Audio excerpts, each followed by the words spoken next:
कौसल्या सुप्रजा रामपूर्वा संध्या प्रवर्तते। उत्तिष्ठ नरशार्दूल कर्तव्यदैवमाह्निकम्। उत्तिष्ठ गोविन्द उत्तिष्ठ गरुडध्वज उत्तिष्ठ कमलाकान्ता त्रैलोक्यं मङ्गलं कुरु। पातः समस्त जगतां मधुकैटभारे वक्षो विहारिणि मनोहर दिव्यमूर्ते। श्रीस्वामिनि श्रुतजनप्रियदानशीले श्रीवेङ्कटेश दयिते तव सुप्रभातमरविन्दलोचने भवतु प्रसन्नमुखचन्द्रमण्डले। विधिशङ्करेन्द्रवनिताभिरर्चिते वृषशैलनाथदयिते दयानिधे। अत्र्यादि सप्तर्षि समुपास सन्ध्याम् आकाशसिन्धुकमलानि मनोहराणि आदाय पादयुगमर्चयितुं प्रपन्नाः शेषाद्रिशेखर विभो तव सुप्रभातम्। पञ्चाननाब्ज भवषण्मुखवासवाद्य त्रैविक्रमादिचरितं विबुधास्तुवन्ति। भाषापति पठति वा श्रुतिमारात् शेषाद्रिशेखर विभो तव सुप्रभातम्।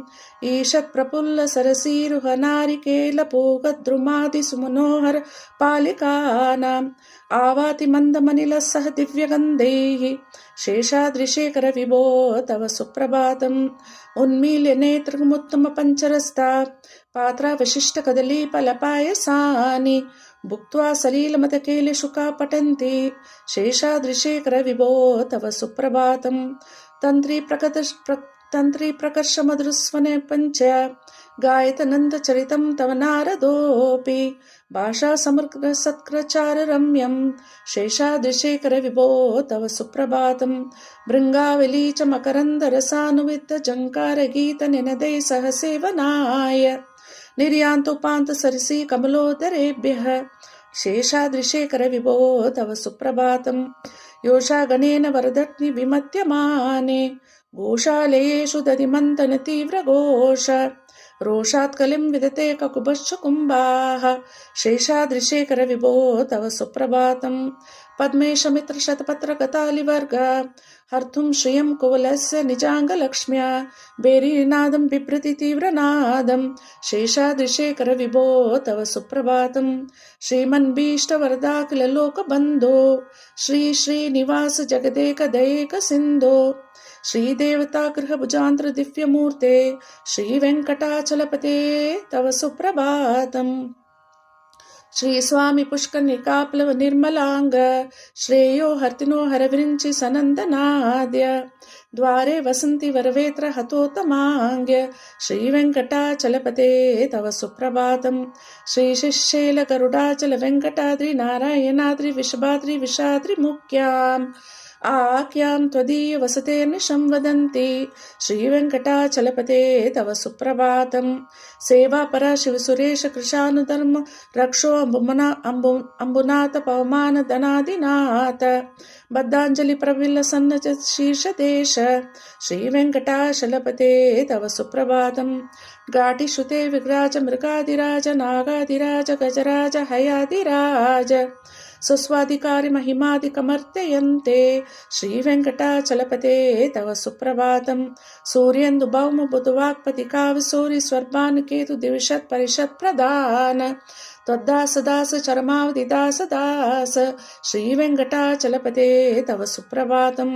त्वत्पादधूलि भरित स्फुरितोत्तमाङ्ग स्वर्ग पवर्ग निरपेश निजान्तरङ्ग कल्पागमक आकलनयाम् आकुलतां लभन्ते श्रीवेङ्कटाचलपते तव सुप्रभातम्।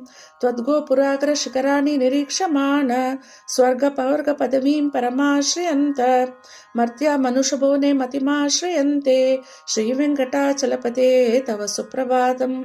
श्रीभूमिनायक दयादि गुणामृताब्दे देवादिदेव जगदेक शरण्यमूर्ते श्रीमन्नन्त गरुडदिभिरर्चिताङ्ग्रे श्रीवेङ्कटाचलपते तव सुप्रभातम्।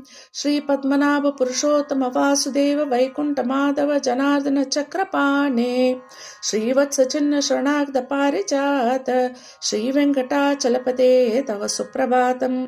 कंदर्पदर्प हरसुन्दर दिव्यमूर्ते कान्ताकुचाम्बर कुट्मललोल दृष्टे कल्याण निर्मल गुणाकर दिव्यकीर्ते श्रीवेङ्कटाचलपते तव सुप्रभातम्। मीनाकृते कमटकोल नृसिंहवर्णिन् स्वामिन् परश्वत्तपोदन रामचन्द्र शेषांश राम यदुनन्दन कल्किरूप श्रीवेङ्कटाचलपते तव सुप्रभातम् यलालवङ्गकनसार सुगन्धितीर्थम् दिव्यं व्यत्सरति हेमघटेषु पूर्णं धृत्वादिवैदिकशिखामणि प्रहृष्ट तिष्ठन्ति वेङ्कटपते तव सुप्रभातम् भास्वानुदेति विकचानि सरोरुहानि सम्पूरयन्ति निनदै ककुभो विहङ्ग श्रीवैष्णवा सततं वर्ततं मङ्गलास्ते धामाश्रयन्ति तव वेङ्कटसुप्रभातम् ब्रह्मादय सुरवर समश्रयस्ते सन्त सनन्मुखास्तव योगिवर्य दामान्तिके तव हि मङ्गलवस्तु हस्ताः श्रीवेङ्कटाचलपते तव सुप्रभातम् लक्ष्मीनिवास निर्वृत्य गुणैक सिन्धो संसारसागर समुत्तरणैक सेतो वेदान्तवेदि निजवै भक्तभोग्य श्रीवेङ्कटाचलपते तव सुप्रभातम् इत्थं ऋषाचलपतेर्सुप्रभातम् ये मानव प्रतिदिनं पठितं प्रवृत्ता तेषां प्रभातसमये स्मृतिरङ्गभाजां प्रज्ञां परार्थसुलभां परमां प्रसूते कमलाकुचूकुकुङ्कुमतो नियतारुणितातुलनीलतनो कमलायतलोचनलोकपते विजयी भव वेङ्कटशैलपते सचतुर्मुख षण्मुख पञ्चमुख प्रमुखाखिल दैवतमौलिमने शरणागत वत्सल सारनिधे परिपालय मां वृषशैलपते अतिवेलतया तव दुर्विषहैरनुवेलकृतैरपरागशतैः भरितं त्वरितं वृषशैलपते परया कृपया परिपाहि हरे अधिवेङ्कटशैलमुदारमते जनताभिमतादिकदानरतात् परदेवतया गदितान् निगमये कमलादयितान् परं कलये कलवेणुरवाक् शगपोवधूः शतकोटिव्रतात् स्मरकोटिसमात् प्रतिवल्लविकाभिमतात् सुखतात् वसुदेवसुतान् परं कलये अभिरामगुणाकर दाशरथे जगदेकधनुर्धर धीरमते रघुनायक राम रमेश विभो वरदो भवदेव दयाजलगे अवनीतनया कमनीयकरं रजनीकर चारुमुकाम्बुरुहं रजनीचर राजतमो मिहिरं न महनीयमहं रघुराममये सुमुखं सुहृदं सुलभं सुखदं स्वनुजं च सुखाय ममोघशरम् अपहाय रघुद्वहमन्यमहं न कथञ्चन जातु भजे विना वेङ्कटेशं ननातो ननाथ सदा वेङ्कटेशं स्मरामि हरे वेङ्कटेश प्रसीद प्रसीद प्रियं वेङ्कटेश प्रयच्छ अहं दूरतस्ते पदाम्बोजयुग्म प्रणामीच्य आगत्य सेवां करोमि सकृत्सेवया नित्यसेवा फलं त्वं प्रयच्छ प्रभो वेङ्कटेशम् अज्ञानिना मया दोषान् शेषान् विहितान् हरे क्षमस्वत्वं शेषशैलशिखामणे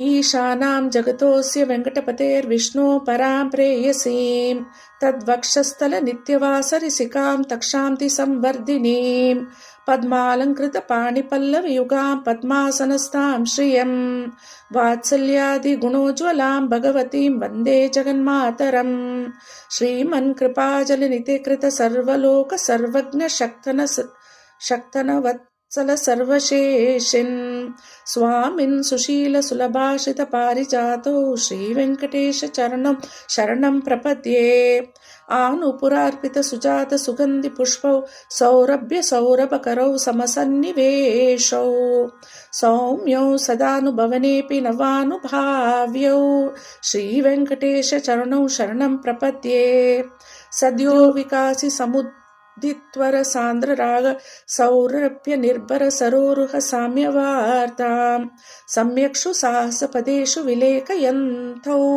श्रीवेङ्कटेश चरणौ शरणं प्रपद्ये రేఖామయ సుధాకల శాతపత్ర వజ్రాంకుశాంబుర్హ కల్పశంఖచక్రైః భౌయైరలంకృతతలో పరతత్వచిహ్నైః శ్రీవేంకటేశ చరణం శరణం ప్రపద్యే. ताम्रोदरद्युति पराजित पद्मरागो बाह्यैर्महोभिरभिभूत महेन्द्रनीलौ उद्यन्नकांशु बिरुदस्य शशाङ्कभासो श्रीवेङ्कटेश चरणं शरणं प्रपद्ये.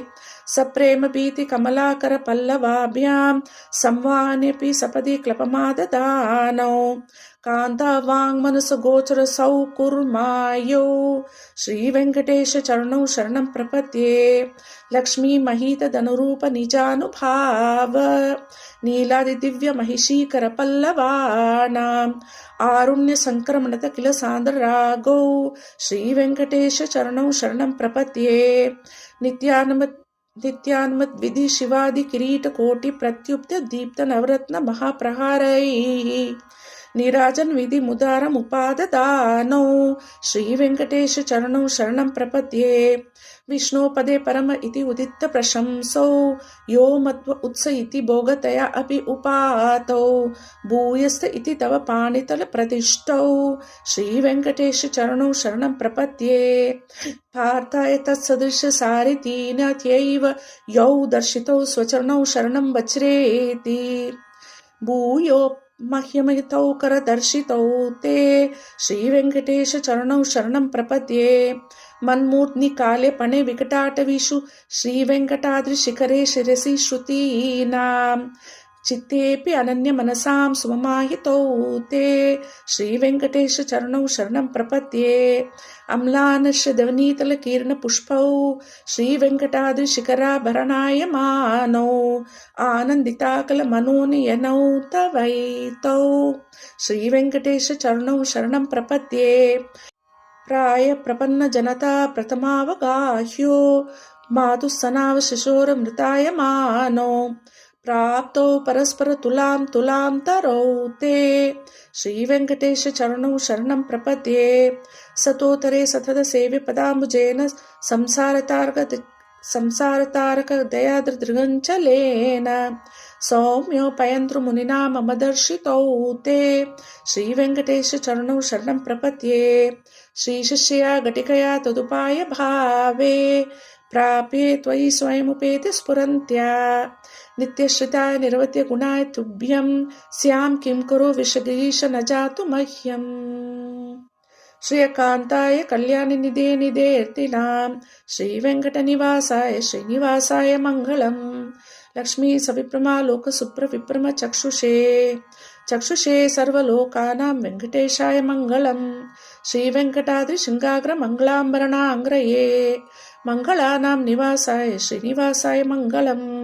सर्वावय सौन्दर्य सम्पदा सर्वचेतसां सदा सम्मोहनाय स्तु वेङ्कटेशाय मङ्गलम्. नित्या निरवत्याय सत्यानन्द चिदात्मने सर्वान्तरात्मने श्रीमद् वेङ्कटेशाय मङ्गलम्. स्वतः सर्वविदे सर्वशक्ते सर्वशेषिने सुलभाय सुशीलाय वेङ्कटेशाय मङ्गलम्. परस्मै ब्रह्मणे पूर्णकामाय परमात्मने प्रयुञ्जे परतत्त्वाय वेङ्कटेशाय मङ्गलम्. आकालत्वं श्रान्तम् आत्मनामनुपश्यताम् अतृप्तमृतरूपाय वेङ्कटेशाय मङ्गलम्. प्रायस्वचनो पूसां शृणत्वेन पाणिना कृपया दिशते श्रीमद् वेङ्कटेशाय मङ्गलम्. दयामृततरङ्गिण्यार्तरङ्गैर्व शीतलै अपाङ्गे सिञ्चते विश्वं वेङ्कटेशाय मङ्गलम्. स्रग्भूषाम्बरहेतीनां सुषमाहमूर्तये सर्वातिशमानाय सुवेङ्कटेशाय मङ्गलम्. श्रीवैकुण्ठवृत्ताय स्वामी पुष्करनीतटे रमया रममाणाय वेङ्कटेशाय मङ्गलम्. श्रीमत्सुन्दरजामातृमुनिनमानसवासिने सर्वलोकनिवासाय श्रीनिवासाय मङ्गलम्. मङ्गलशास्त्रपरैर्मदाचार्य पुरोर्गमै सर्वैश्च पूर्वै आचार्य सकृतायास्तु मङ्गलम्.